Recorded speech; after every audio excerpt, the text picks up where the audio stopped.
많은 사람들이 코로나 팬데믹으로 하루하루 힘든 생활을 하고 있습니다. 자영업에 종사하시는 분들이 겪는 어려움은 정말 크다고 합니다. 그분들에게 하나님의 위로하심과 도우심이 함께 하시기를 기도합니다. 이 어려운 시기에 우리의 마음을 시원케 하는 뉴스가 있습니다. 돈줄을 내주자는 사람들의 이야기입니다. 돈줄을 낸다는 말은 착하고 좋은 일을 하신 분들에게 돈으로 응원한다는 뜻입니다. 어려운 형편의 가장에게 베푼 어느 피자 가게 사장님의 선행이 알려지자 많은 분들이 그 피자 가게에 주문하여 그의 선행을 응원하였다고 합니다. 어려운 시기를 살아가는 우리에게 정말 가슴 훈훈한 이야기입니다. 우리를 도왔던 아프가니스탄 사람들을 자신의 지역에 체류하는 것에 흔쾌하게 동의한 충청북도 진천 군민들을 응원하기 위한 그 지역 특산물 구매 운동이 일어나고 있다고 합니다. 너무 많은 주문이 몰려 배송이 지연될 정도라고 합니다. 많은 국민들이 진천 국민들에게 돈줄을 내고 있다고 합니다.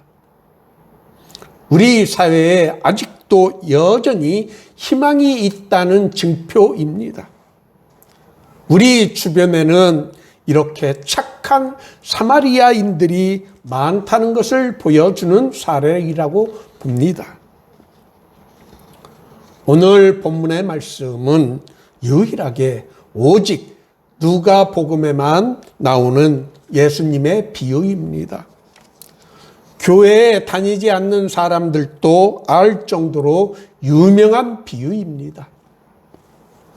마태와 마가는 모든 계명 중에서 어느 계명이 큰 계명인지를 묻는 율법 교사의 질문에 대한 예수님의 답변을 다루고 있지만 누가는 내가 무엇을 하여야 영생을 얻으리까라고 묻는 율법 교사의 영생의 조건에 대한 질문에 대한 예수님의 답변으로 시작하고 있습니다.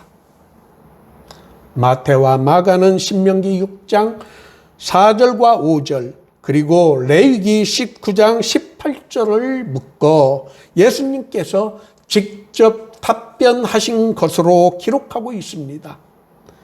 그러나 누가는 예수님께서 율법 교사에게 율법에 무엇이라 기록되어 있으며 내가 어떻게 읽느냐라고 질문합니다. 그러자 율법 교사가 마태와 마가 복음의 기록대로 대답을 하자 예수님께서 내 대답이 옳도다. 이를 행하라. 그러면 살리라 라고 말씀하셨습니다. 내 대답이 옳도다라는 예수님의 칭찬에 우쭐한 율법 교사는 자신이 옳다는 것을 보여주려는 의도에서 내 이웃이 누구입니까? 라고 또 예수님께 묻습니다. 예수님께서는 착한 사마리아인 비유를 들어 이웃이 누구인지 이웃의 개념에 대해서 우리들에게 가르쳐 주십니다. 어떤 사람이 예루살렘에서 여리고로 내려가다가 강도를 만나 가진 것을 다 빼앗기고 두들겨 맞아 거의 죽게 되었습니다. 마침 그 길을 지나던 제사장이 그 사람을 보고 피하여 지나갔습니다. 못 본 것이 아니라 의도적으로 피한 것입니다. 한 레위인, 이들은 성전에서 제사를 돕는 것이 그들의 직무인 사람들입니다. 한 레위인도 제사장처럼 그곳에 이르러 그를 보고 피하여 지나갔습니다. 예수님 시절에 유대인들에게 경멸의 대상으로 말도 섞지 않을 정도로 무시를 당하는 사마리아인이 그곳에 이르러 그를 보고 불쌍히 여겨 응급조치를 하고 자신의 짐승에 태워 그를 싣고 여관에 돌아갑니다. 사마리아인은 사마리아 출신을 가리킵니다. 사마리아는 북이스라엘의 수도였습니다. 이들이 유대인들에게 무시를 당했던 이유는 북이스라엘 왕국이 아시리아 제국의 멸망을 당한 후에 이방 민족들과 혼혈이 되었고 정통 유대교의 가르침에서 벗어났기 때문입니다. 자신이 경건한 유대인이라는 자부심이 강하면 강할수록 사마리아인에 대한 적개심이 더 컸습니다. 예수님은 율법 교사에게 이 세 사람 중에 누가 강도 만난 자의 이웃이겠냐고 물으셨습니다. 그 율법 교사는 사마리아인이라고 부르는 것조차 애써 피하기 위해 마지못해 자비를 베푼 자입니다라고 대답하였습니다. 그러자 예수님은 그 율법 교사에게 가서 너도 이와 같이 하라라고 명령하셨습니다. 우리는 예수님의 이 명령을 기억해야 합니다.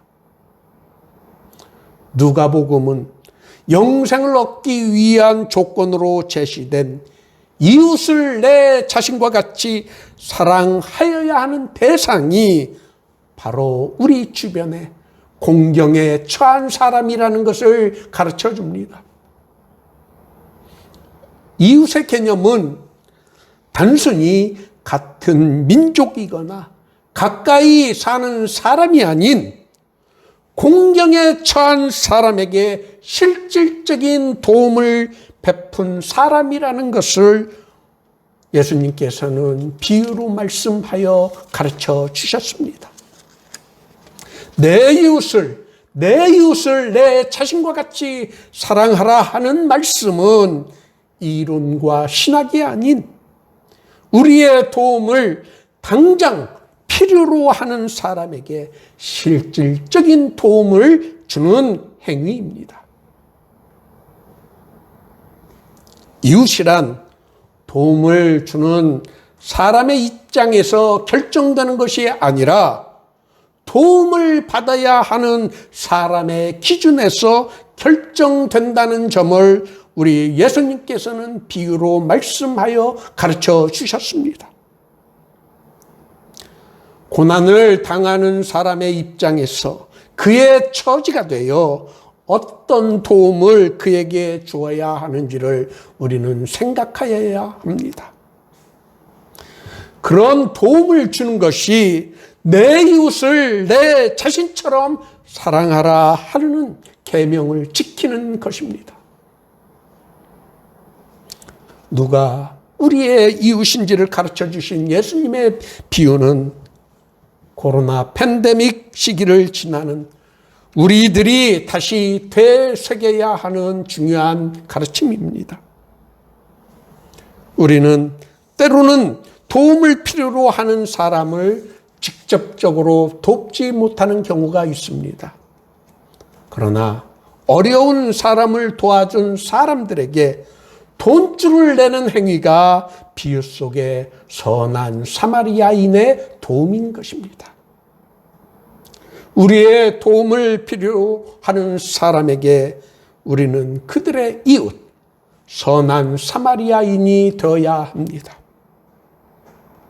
멸시받는 사람들, 의지할 데 없는 사람들, 제대로 기 한번 펴지 못하고 가난하여 소외되고 사회에 그늘진 곳에서 하루하루를 힘들게 살아가야만 하는 분들에게 우리 그리스도인들은 그들의 이웃이 되어야 합니다. 그것이 우리를 영생을 얻게 하는 행위이기 때문입니다. 믿음은 인식의 문제가 아닙니다. 믿음은 행동으로 자연스럽게 이어지게 되어 있습니다. 그 믿음이 우리를 구원으로 이끄는 온전한 믿음 것입니다. 예수를 믿고 신앙생활 한다는 것은 이론을 습득하는 것이 아닙니다. 배우고 믿는 것을 행동으로 옮기는 것입니다. 야고보 사도는 영혼 없는 몸이 죽은 것 같이 행함이 없는 믿음은 죽은 것이라 라고 가르쳐 주었습니다. 이웃사랑은 선택이 아닌 우리가 구원을 얻기 위해서는 반드시 해야 하는 믿음의 행위인 것입니다. 사랑은 아무런 대가도 바라지 않고 우리가 그 사랑의 행위를 할 때 가장 순수할 수 있고 가장 순수한 행동을 할 때 가장 강할 수 있다고 합니다. 오늘 모두의 교회 예배에 참석하신 여러분 모두가 항상 이웃사랑을 실천하는 신실한 그리스도인이 될 수 있기를 예수님의 이름으로 축원합니다.